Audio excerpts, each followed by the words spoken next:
یہ نہیں ہے جی کہ میں تو مسئلے کا پتہ نہیں ہم کیا کریں، نہیں۔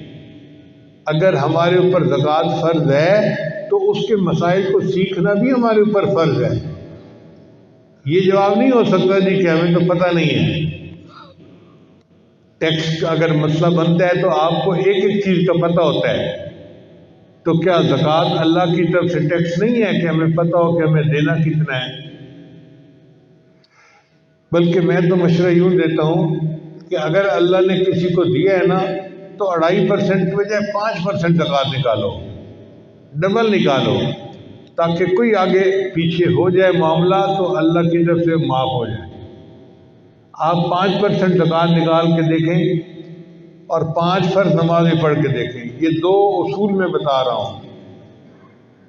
جو بندہ 5 نمازیں پابندی سے پڑھتا ہے ایک، اور 5% زکوٰۃ ادا کرتا ہے، مجھ سے انگوٹھے لگوا لیں ہاتھ پاؤں کے، اللہ اس کے مال میں برکت دیں گے اور اس کا کام بڑھتا ہی رہے گا۔ اللہ تعالیٰ ہمیں بھی دنیا کی پریشانیوں سے محفوظ فرمائے اور ہمیں اس پیپر کے اندر کامیاب فرمائے۔ رمضان شریف قریب ہے، اس کی تیاری ابھی سے شروع کر دیں، دعائیں مانگنی شروع کر دیں، اپنے کاموں کو آگے پیچھے کر لیں تاکہ رمضان شریف ہم زیادہ یکسوئی کے ساتھ عبادت کے ساتھ گزارنے والے بن جائیں۔